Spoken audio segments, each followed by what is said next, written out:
Você tem a sua Bíblia aí, eu quero te convidar a abri-la comigo, na primeira carta de Paulo aos Tessalonicenses. Primeira carta que o apóstolo Paulo escreveu aos Tessalonicenses.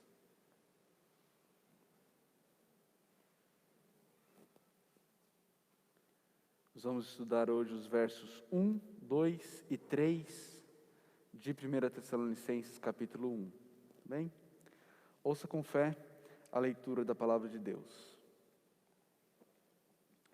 Paulo, Silvano e Timóteo, à igreja dos Tessalonicenses, em Deus Pai e no Senhor Jesus Cristo. A vocês, graça e paz da parte de Deus e de nosso Senhor Jesus Cristo. Sempre damos graças a Deus por todos vocês, mencionando-os em nossas orações. Lembramos continuamente diante de nosso Deus e Pai o que vocês têm demonstrado, o trabalho que resulta da fé, o esforço motivado pelo amor e a perseverança proveniente da esperança em nosso Senhor Jesus Cristo. Vamos orar? Senhor Deus, estamos diante da Tua Palavra, queremos ser instruídos, ensinados, encorajados, exortados pela Tua Palavra, Deus. Confessamos que, se depender apenas de nós, esse aqui será um exercício humano, um exercício que não gerará vida, um exercício que não gerará transformação verdadeira. Por isso, suplicamos pela presença, pela atuação do Teu poderoso e Santo Espírito em nosso meio, Deus. Queima em nós à medida que estudamos a Tua Palavra, Pai, por favor, em nome de Jesus que oramos. Amém. Primeira carta de Paulo aos Tessalonicenses, ele escreve essa carta à igreja de Tessalônica, é a segunda carta que Paulo escreve. A primeira foi Gálatas e agora ele está escrevendo a carta à igreja de Tessalônica, uma carta que é fruto de um relacionamento, é fruto de uma amizade, é fruto de um companheirismo, mas, acima de tudo, é fruto do ministério de Paulo, de Silvano e de Timóteo. A igreja de Tessalônica, a cidade de Tessalônica, a princípio, é uma cidade bastante importante da região chamada de Macedônia,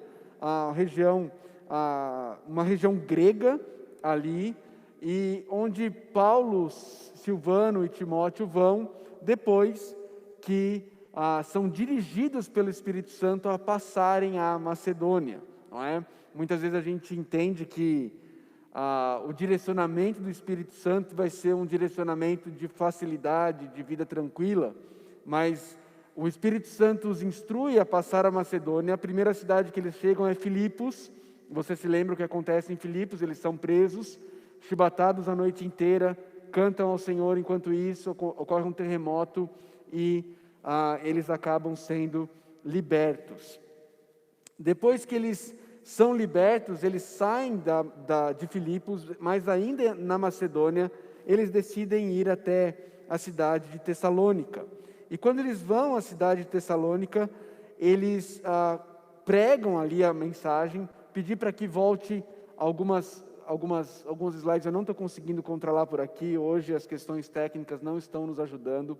Isso, no texto de Atos, capítulo 17, é o texto que relata o tempo que Paulo, Silvano ou Silas, né? Diferentes versões chamam ele de forma diferente, mas é o tempo que eles passam ali nessa cidade de Tessalônica. E o texto lá nos dá um pouco do contexto dessa igreja. Ele nos ensina um pouco sobre quem é a igreja de Tessalônica, quem são os tessalonicenses. Perceba comigo do versículo 1 até o versículo 7, acredito que dá para ler aí na tela, né? Então, eles viajaram por Anfípolis e Apolônia, provavelmente não pararam lá, não plantaram uma igreja nessas cidades, mas chegaram a Tessalônica, onde havia uma sinagoga judaica. Segundo o seu costume, Paulo foi à sinagoga e por 3 sábados discutiu com eles com base nas Escrituras, explicando e provando que o Cristo deveria sofrer e ressuscitar dentre os mortos. E dizia: este Jesus que lhes proclamo é o Cristo. E aí você começa a ver a igreja de Tessalônica surgindo. Olha, versículo 4.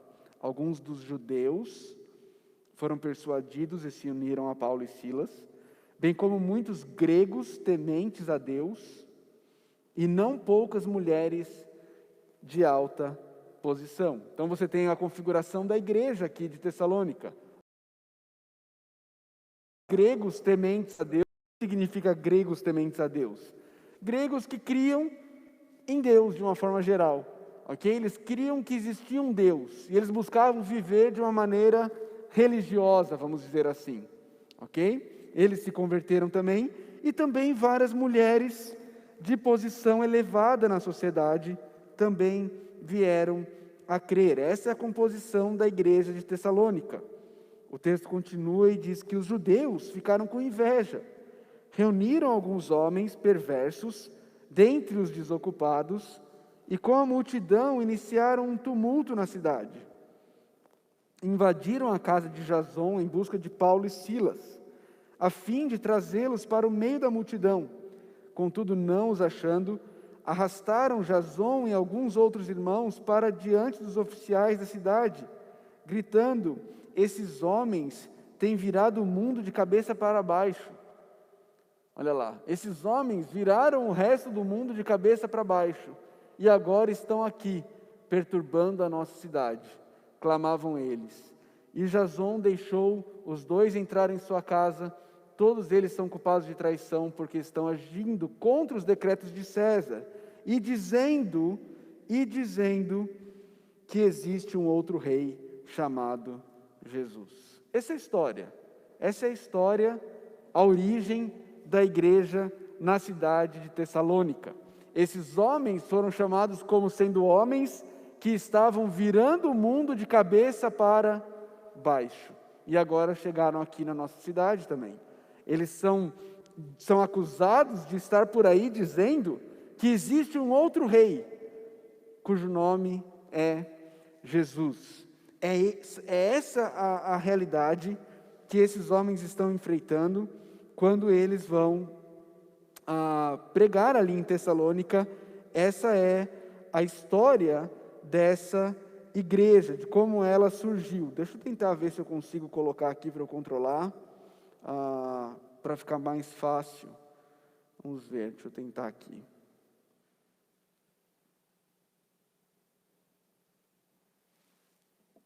Acho que não está pegando mesmo.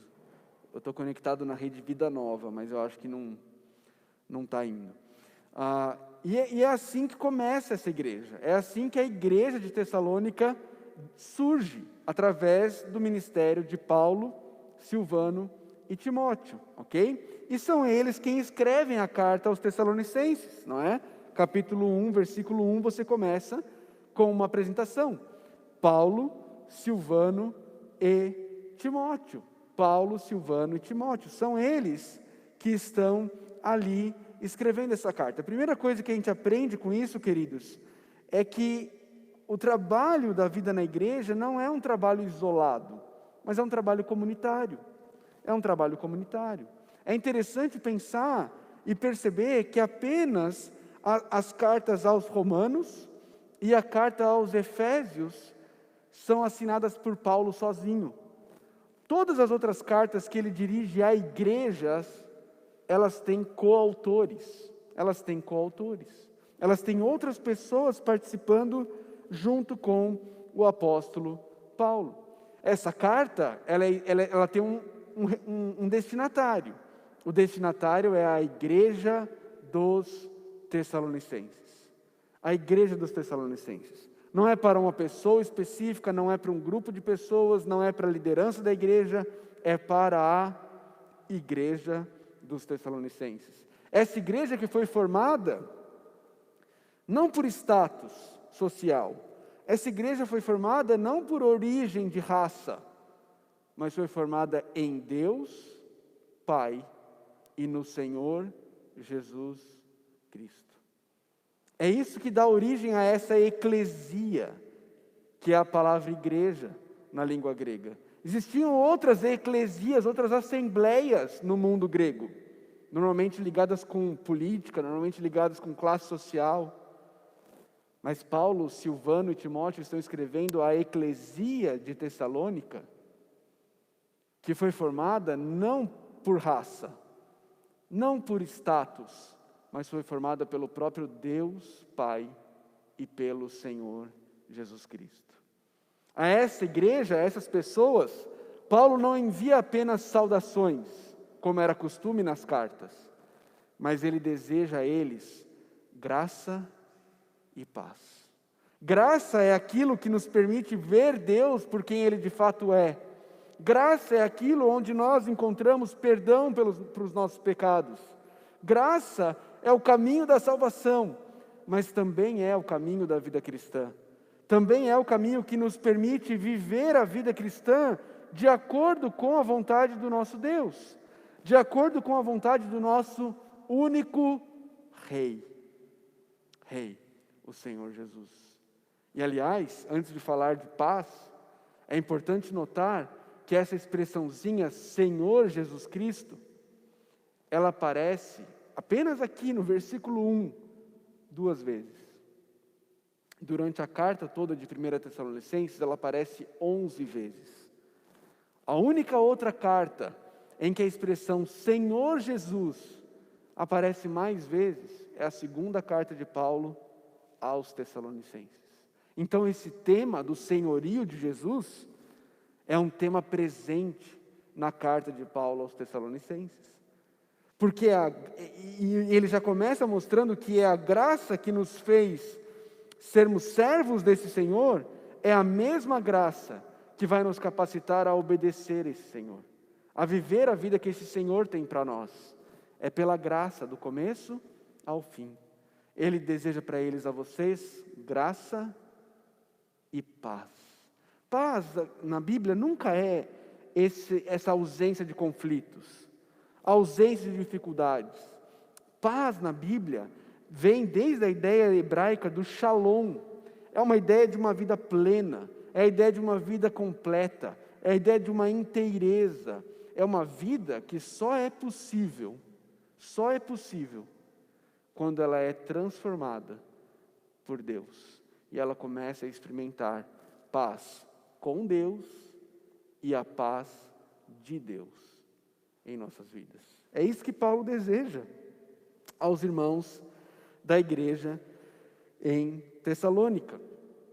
Mas ele continua a carta dele no versículo 2, dizendo: sempre damos graças a Deus.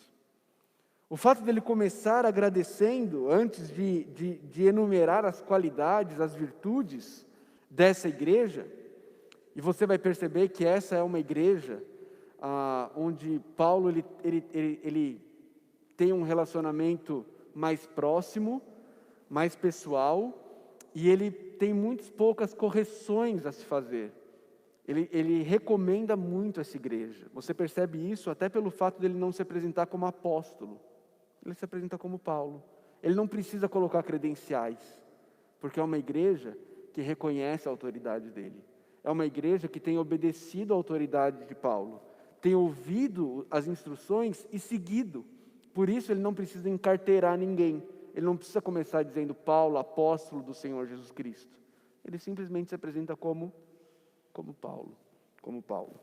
E ele diz então, sempre damos graças a Deus. E ao agradecer a Deus, ele já começa reconhecendo que todas as virtudes da igreja que ele vai alistar aqui para frente, não são mérito nem da igreja, nem do plantador da igreja.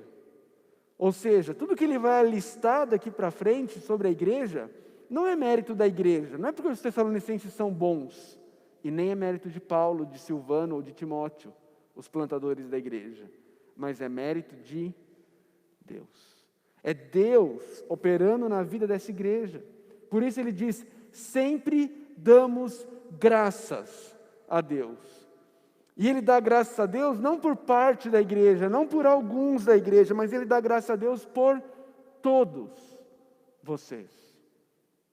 Por todos vocês. Esse senso de comunidade, ele agradecendo a Deus pela comunidade cristã que existia ali em Tessalônica. E ele o faz mencionando esses irmãos em suas orações. Ele agradece a Deus em suas orações e ele também menciona esses irmãos, e ele menciona esses irmãos continuamente. Pastor, essa palavra não está na minha Bíblia. Olha, no versículo 3 da sua Bíblia, vai dizer que ele lembra continuamente. Infelizmente, essa é uma tradução equivocada. O continuamente aí deveria modificar o mencionando-os, e não o lembro.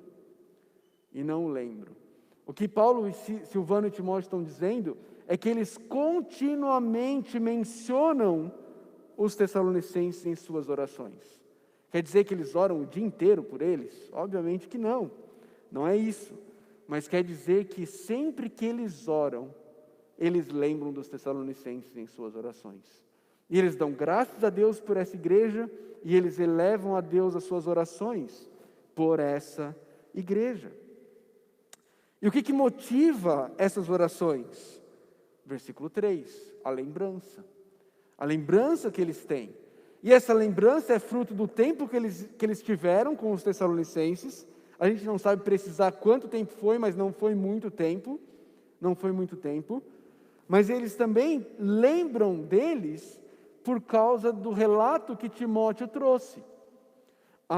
Nós vamos aprender mais para frente que Paulo, Silvano e Timóteo, eles saem fugidos de Tessalônica, eles vão para Bereia,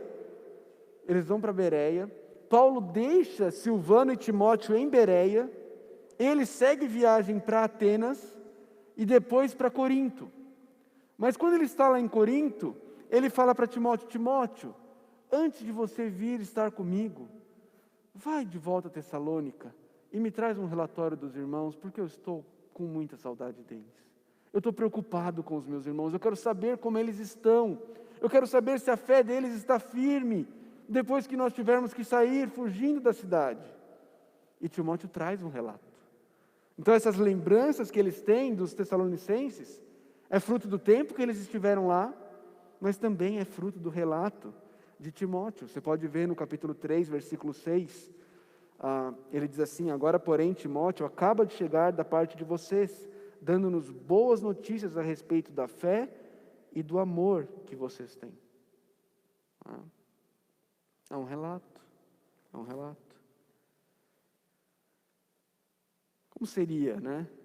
Como seria se pastores que já te pastorearam pedissem um relato sobre como você está hoje na sua caminhada na fé? Talvez aquela pessoa que levou o evangelho para você, com quem você se converteu, e ela tivesse alguém vindo para Caldas de férias e falasse assim: olha, passa lá na igreja e procura pelo Estênio, procura pelo Gabriel, passa lá na igreja e fala lá, procura pelo Dudu, pergunta lá na igreja como que a Rosângela está e me traz um relatório. Como está a fé deles? Qual seria o relatório? Seria de boas notícias? Seria de boas notícias sobre a sua fé e o seu amor? Paulo, Silvano e Timóteo, eles se lembram deles, diante de nosso Deus, porque eles têm demonstrado 3 coisas. Aquela velha tríade, não é? Aquela tríade que é a marca do verdadeiro cristianismo: fé, amor e esperança.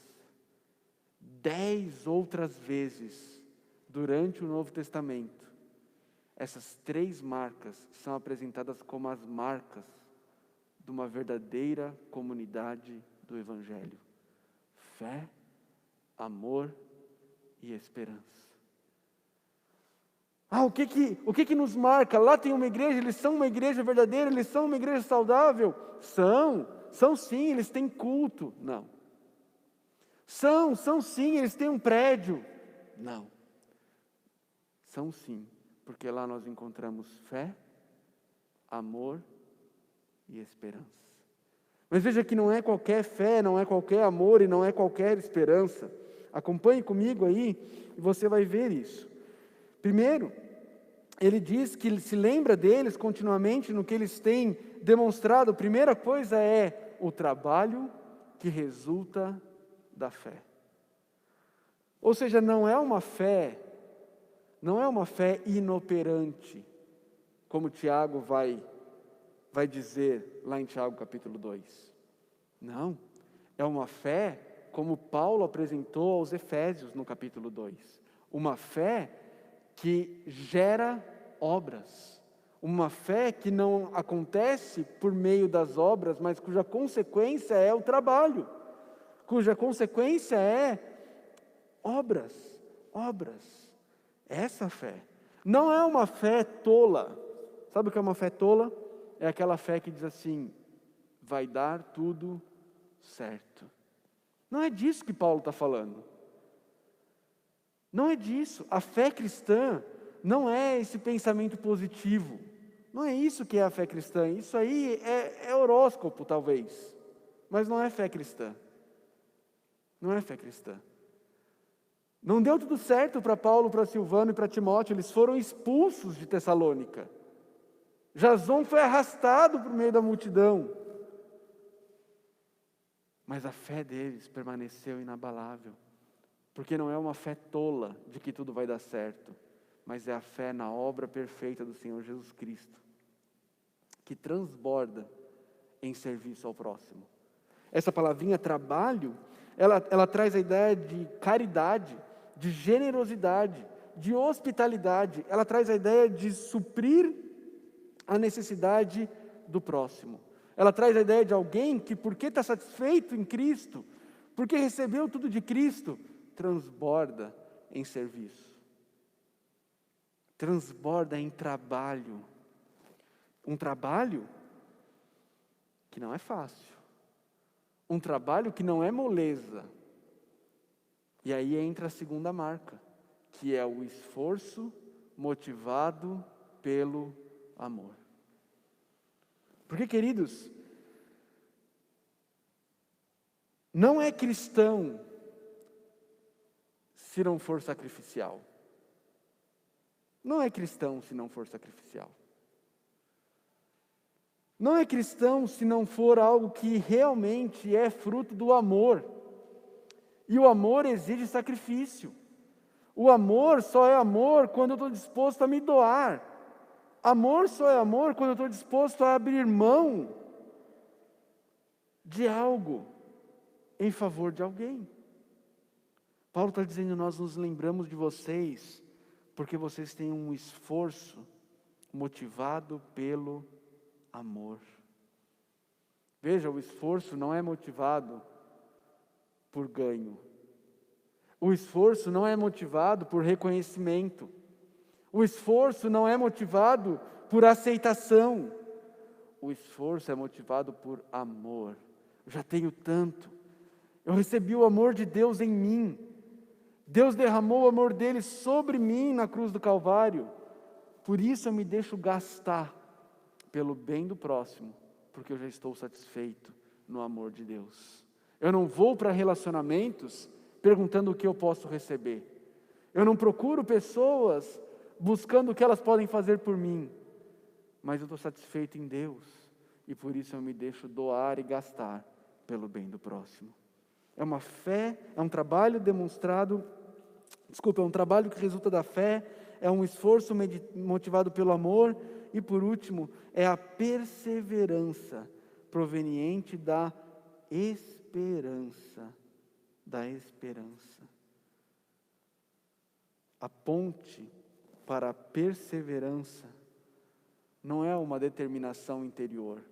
Não é você falar palavras positivas. Eu vou conseguir, eu vou fazer.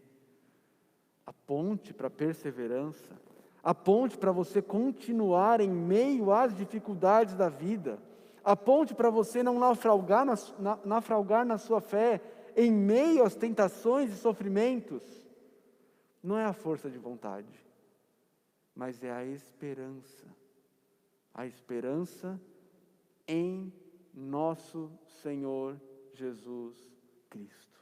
Não é a esperança em coisas que estão morrendo, mas é a esperança naquele que já morreu, ressuscitou, e como nós vamos ver nas cartas de Paulo aos Tessalonicenses, vai voltar, vai voltar. Tessalonicenses são as cartas em que você vê a escatologia de Paulo de forma mais clara, é onde ele mais fala sobre isso, sobre os últimos tempos. É essa esperança, essa bendita esperança da volta do nosso Salvador, que nos mantém perseverantes, que faz com que a nossa fé não vacile, mesmo em meio a tantas notícias ruins. É a esperança de que um dia Jesus Cristo irá voltar e Ele fará novas todas as coisas. Não haverá mais dor, não haverá mais sofrimento, não haverá mais traição, não haverá mais mágoa, não haverá mais decepção, não haverá mais coronavírus, não haverá mais nada. Haverá a eternidade gloriosa nessa terra, transformada, refeita, novos céus e nova terra, onde desfrutaremos juntos de toda a criação, juntos com o Criador, numa criação perfeita e restaurada. É essa esperança que nos mantém firmes, a esperança no nosso Senhor Jesus Cristo. Que maravilha poder receber um relatório assim sobre você, não é? Que maravilha poder ouvir e chegar aos ouvidos daquele que levou a fé no Senhor Jesus Cristo até você, o relatório de que você permanece firme, trabalhando porque você crê, se esforçando por causa do amor que você recebeu e perseverando, porque a tua esperança não está nas coisas dessa vida, mas está naquele que um dia voltará, muito em breve voltará. O que isso precisa mudar na minha e na sua vida, queridos? Algumas aplicações para a gente nessa noite, nesses 3 versículos. Primeiro, queridos, uma igreja centrada no Evangelho, ela nunca é o fruto do trabalho de uma única pessoa, mas de um grupo de pessoas capacitadas e abençoadas por Deus. Paulo não fez nada sozinho, e Paulo não busca os méritos e as glórias para ele. Ele reconhece, ele escreve Paulo, Silvano e Timóteo, e ele diz: nós sempre damos graças a Deus, reconhecendo que é a obra de Deus, Sabe o que isso significa, queridos? Para mim e para você, aqui na nossa igreja, que nós precisamos trabalhar juntos, que nós precisamos de uma equipe, que nós precisamos que cada um de nós exerça os seus dons na área que Deus te capacitou para servir a Igreja Batista Vida Nova, para que ela possa ser uma igreja centrada no Evangelho, não centrada numa pessoa, mas centrada no Evangelho do Senhor Jesus Cristo. Para isso, todos nós precisamos estar focados, dispostos, trabalhando, se esforçando e perseverando por meio da graça de Deus que nos capacita.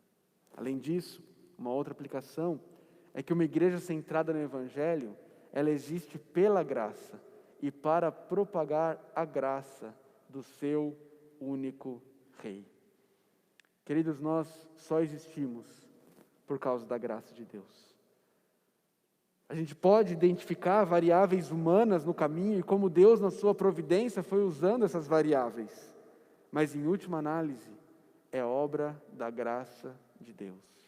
E nós estamos aqui não para propagar A, B, C ou D. Nós estamos aqui para propagar a graça do único Rei que essa igreja tem, que é o Senhor Jesus Cristo. É para isso que nós somos chamados.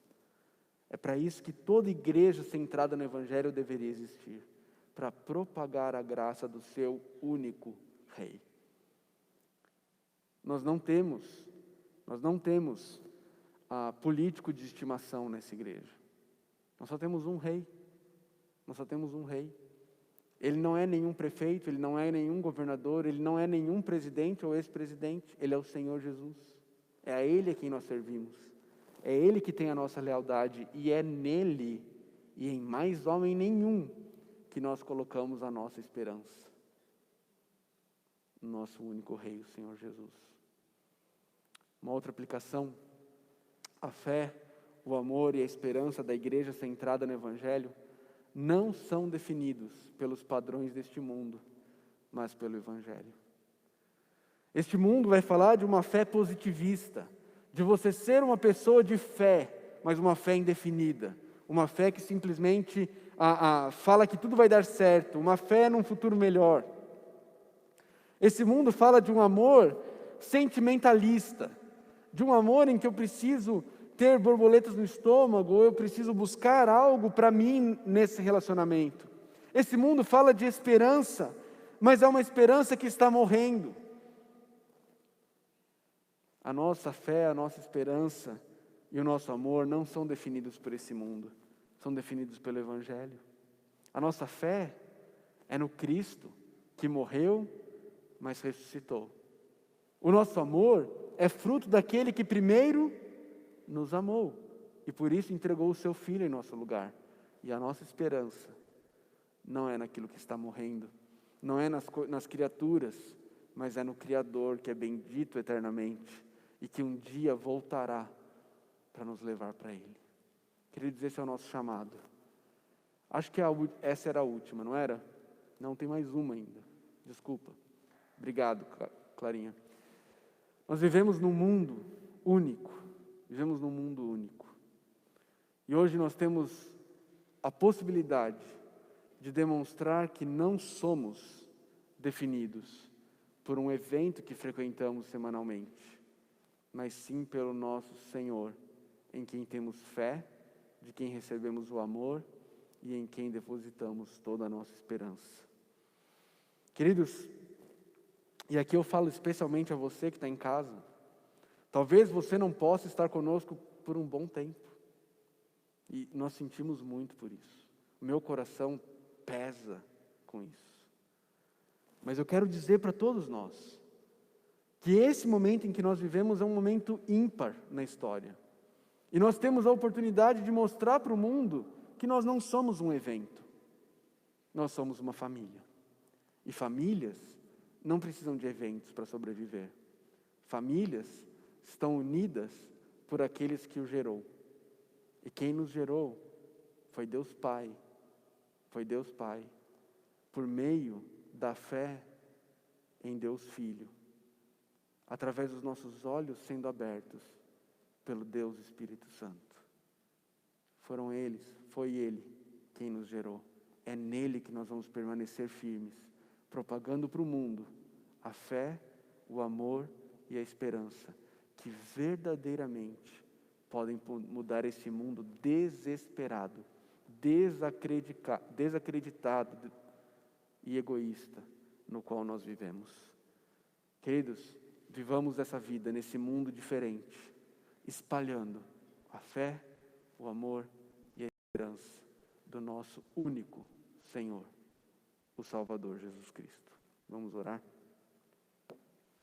Senhor Deus, nós bendizemos o Teu nome, Te exaltamos, Te glorificamos, porque o Senhor é bom, porque o Senhor derramou graça sobre nossas vidas para que pudéssemos crer, para que pudéssemos receber o Teu amor e amar de volta, e para que pudéssemos ter a esperança viva no Senhor Jesus Cristo. Pai, nos ajuda a vivermos o Evangelho verdadeiro, não como religiosos, mas como pessoas verdadeiramente transformadas pela graça do Senhor Jesus. Nos ajuda a levar essa graça por onde quer que nós formos, como súditos do nosso único Senhor, Jesus Cristo, o nosso Salvador. É em nome dele que nós oramos.